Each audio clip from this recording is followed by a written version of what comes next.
Hey guys, I hope you're all doing well and staying very safe. Today, I'm going to tell a story that I like to call The Smoke Alarm Chef. Now, this took place, I think, at the beginning of this semester, actually, so just a few months ago. And for those of you who don't know, I am the worst cook possible.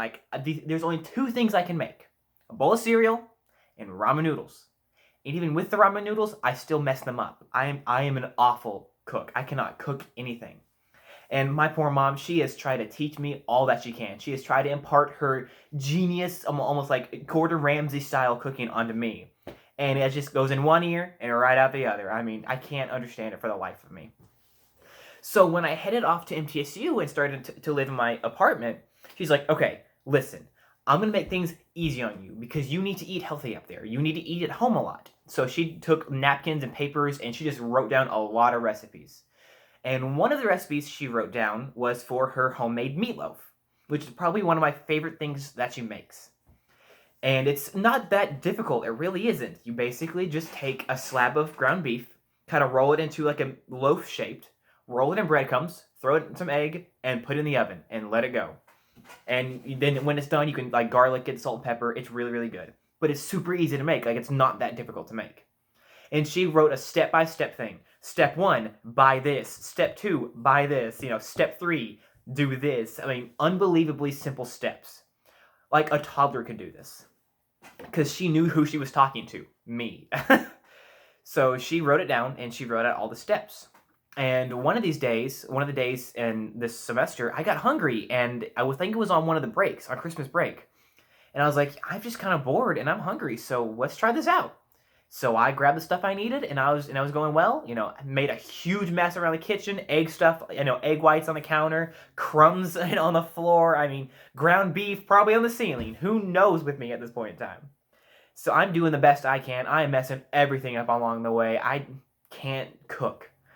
And so I grabbed this pan, and I put it in the pan, and I pop it in the oven, and I'm like, okay, we'll leave it there. So about 20, I think it's supposed to cook for about 45 minutes. So about 20 to 30 minutes later, I'm like, something smells like it's burning. So I'm like, okay, you know what? It's fine. And about another 10 minutes after that, I'm like, man, my eyes are burning. Like, something is burning in this apartment.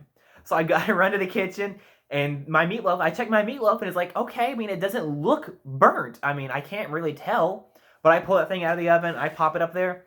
I'm sitting there scratching my head like, but it's undercooked. Like the edges are cooked, but the dead center is still raw. So I'm like, how am I supposed to do this? So about that time, I'm sitting there thinking about, do I need to put it in the microwave to cook it? Do I need to put it back in the oven? And about this time is when the smoke alarm goes off.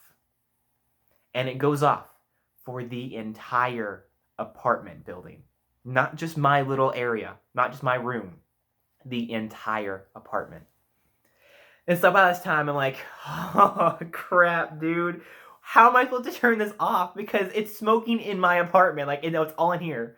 So I run around the apartment. I open bedroom doors. I open windows. I open the deck patio doors. I open everything I possibly can. I open the main door to my apartment so to waft out into the hall. I open every door I can to get the smoke out of my apartment. And I eventually climb up to the smoke alarm and start poking at it, trying to turn it off, see if I can get it to turn off. And luckily, I finally get that thing to shut down and stop screaming at my awful cooking.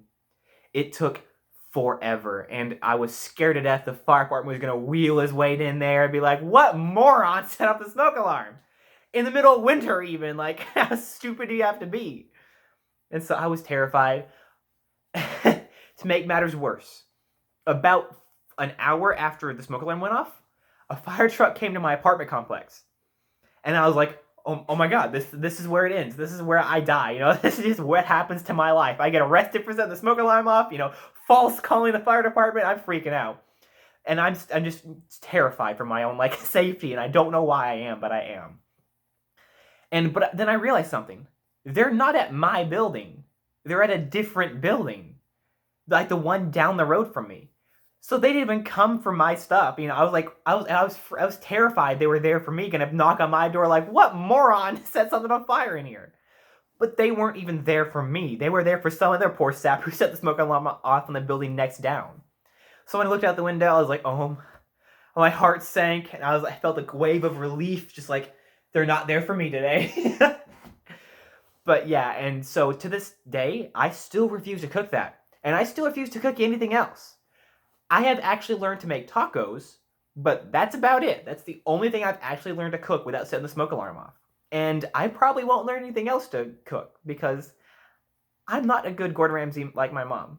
I am the make a bowl of cereal and catch water on fire. I'm the you boil water and you catch it on fire kind of cook. So that's my cooking style. But thank you guys so much for listening. Bye, guys.